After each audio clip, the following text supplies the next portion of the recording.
नमस्कार। एजुकेशन नगरी की खास पेशकश एजुकेशन बुलेटिन में आपका स्वागत है। मैं हूं ललित वर्मा। चलिए रुक करते हैं शिक्षा जगत से जुड़ी बड़ी खबरों की ओर। राजस्थान में पंचायत व निकाय चुनाव की आचार संहिता लगने के साथ ही विभिन्न भर्तियों से जुड़े युवाओं की चिंता बढ़ने लगी थी।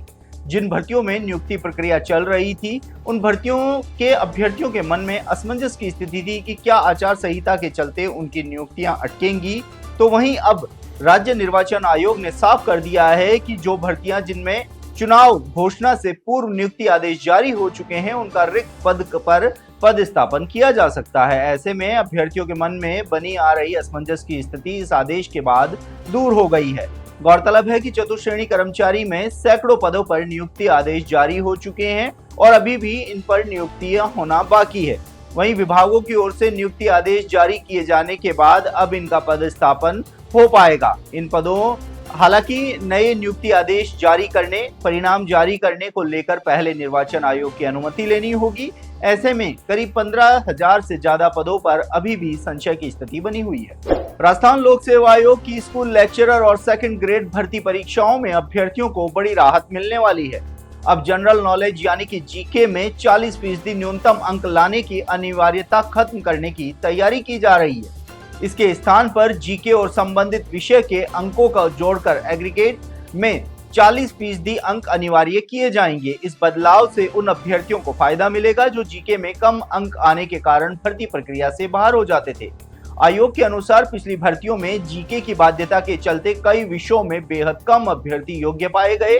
स्कूल लेक्चरर भर्ती में राजनीतिक विज्ञान के 645 पदों के मुकाबले सिर्फ 67 अभ्यर्थी योग्य मिले थे। ऐसे परिणामों को देखते हुए आयोग एग्रीगेट सिस्टम लागू करने का प्रस्ताव सरकार को भेज रहा है। प्रस्ताव मंजूर होने पर करीब 18 लाख परीक्षार्थियों को बड़ी राहत मिल सकती है। हालांकि अंतिम निर्णय सरकार की मंजूरी के बाद ही तय होगा। 53,750 पदों पर आयोजित हुई चतुर्श्रेणी कर्मचारी भर्ती में चयनितों से करवाए जा रहे काम को लेकर विवाद थमने का नाम नहीं ले रहा है। चतुर्श्रेणी कर्मचारी के चयनितों से चौकीदारी, झाड़ू पोछा करवाना, रसोइया सहित अन्य कामों को करवाया जा रहा है। तो वहीं अब चिकित्सा, स्वास्थ्य एवं परिवार कल्याण विभाग के बांसवाड़ा तलवाड़ा सीएचसी का विवादित आदेश भी जमकर वायरल हो रहा है।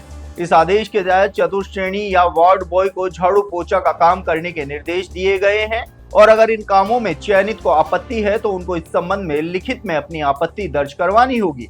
ऐसे में चतुर्श्रेणी के चयनितों में विरोध बढ़ रहा है। चयनितों ने आरोप लगाया है कि चतुर्श्रेणी का जो पद है उसके विपरीत उनको दूसरे कामों में लगाया जा रहा है और उनका शोषण किया जा रहा है, जिसके चलते अब उनके सामने नौकरी से त्यागपत्र देना मजबूरी हो रहा है। ऐसे में चयनितों ने सरकार से गुहार लगाई है कि जल्द से जल्द इस मामले में दखल देते हुए उनको राहत देनी चाहिए। राजस्थान के सरकारी स्कूलों में शिक्षकों की कमी दूर करने के लिए शिक्षा विभाग ने विद्या संबल योजना के तहत गेस्ट फैकल्टी लगाने के निर्देश जारी किए हैं।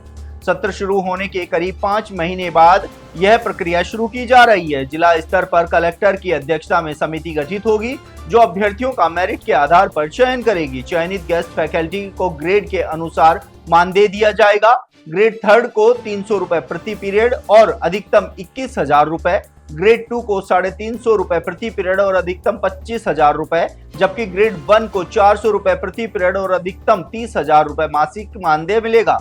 हालांकि चयन प्रक्रिया पूरी होने में करीब 1 महीने का समय लग सकता है। ऐसे में सत्र का बड़ा हिस्सा पहले ही निकल चुका है। गेस्ट फैकल्टी की नियुक्ति पूरी तरह अस्थायी होगी और नियमित शिक्षक उपलब्ध होने पर यह व्यवस्था समाप्त कर दी जाएगी। 3 साल से अटकी जूनियर इंस्ट्रक्टर भर्ती प्रक्रिया अब आगे बढ़ने की राह साफ हो गई है। कौशल नियोजन एवं उद्यमिता विभाग ने नए दिशा निर्देश जारी कर CITI योग्यता को लेकर चल रहे विवाद का समाधान कर दिया है। भारत सरकार के 30 जून 2023 के निर्देशों और राजस्थान तकनीकी प्रशिक्षण सेवा नियम 1975 में संशोधन के बीच CITI योग्यता को लेकर विवाद था। हाईकोर्ट के फैसलों के आधार पर विभाग ने स्पष्ट किया है कि CITI या DGT से अनुमोदित समकक्ष प्रमाण पत्र रखने वाले अभ्यर्थियों को नियुक्ति दी जाएगी। भर्ती में कुल 2,500 पद हैं। इसमें से अब तक 1160 अभ्यर्थियों को नियुक्ति मिल चुकी है। वहीं RSMSSB को भेजे गए 450 अभ्यर्थियों में से 110 का परिणाम 17 अगस्त को जारी किया गया है। इसमें करीब 850 और अभ्यर्थियों को नियुक्ति मिलने की उम्मीद बढ़ गई है। लंबे समय से भर्ती पूरी होने का इंतजार कर रहे अभ्यर्थियों के लिए विभाग के नए दिशा निर्देश बड़ी राहत माने जा रहे हैं। तो ये थी शिक्षा जगत से जुड़ी तमाम बड़ी खबरें। कल फिर से आपके साथ रूबरू होंगे, तब तक के लिए नमस्कार।